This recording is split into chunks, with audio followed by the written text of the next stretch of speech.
नमस्कार। आज म हजुरहरूलाई चन्द्रमाको बारेमा बताउन जाँदैछु। चन्द्रमालाई ज्योतिषशास्त्रमा आमाको दर्जा दिएको छ। चन्द्रमा भनेको आमा हो।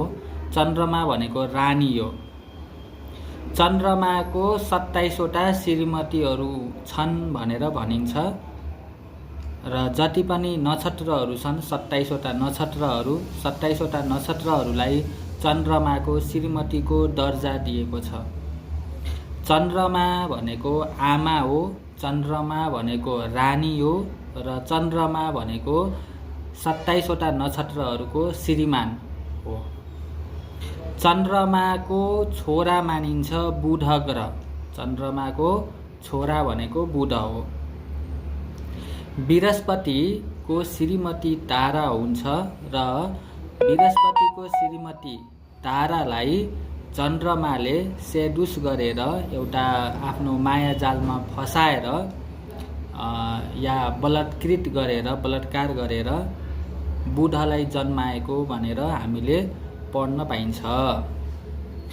ध्यान दिनुपर्ने कुरा के छ भने चन्द्रमा इमोसनल बन्डिङ एउटा भावनात्मक सम्बन्धसँग जोडिएको छ।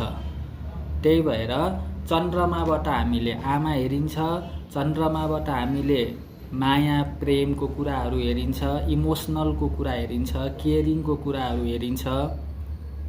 एउटा आमाले जब छोरालाई माया प्रेम गर्नुहुन्छ, केयर गर्नुहुन्छ, त्यो माया प्रेम केयरको कुराहरू चन्द्रमाबाट हेरिन्छ।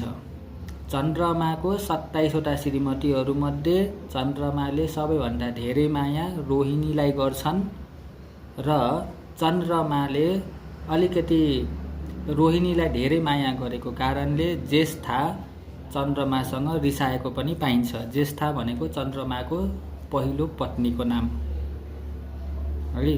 त्यसै गरेर चन्द्रमाले बुधलाई जन्माए, तर बुधलाई जन्माइसकेपछि पनि चन्द्रमाले आफ्नो जिम्मेवारी जुन पुरा गर्नुपर्ने थियो त्यो जिम्मेवारी पुरा नगरेको कारणले बुध रिसाउँछन्।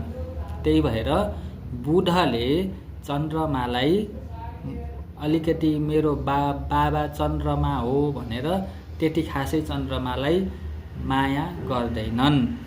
तर जे भए पनि बुधमा चन्द्रमाको खुन रहिरहन्छ र रहिरहेको छ। धन्यवाद। नमस्कार।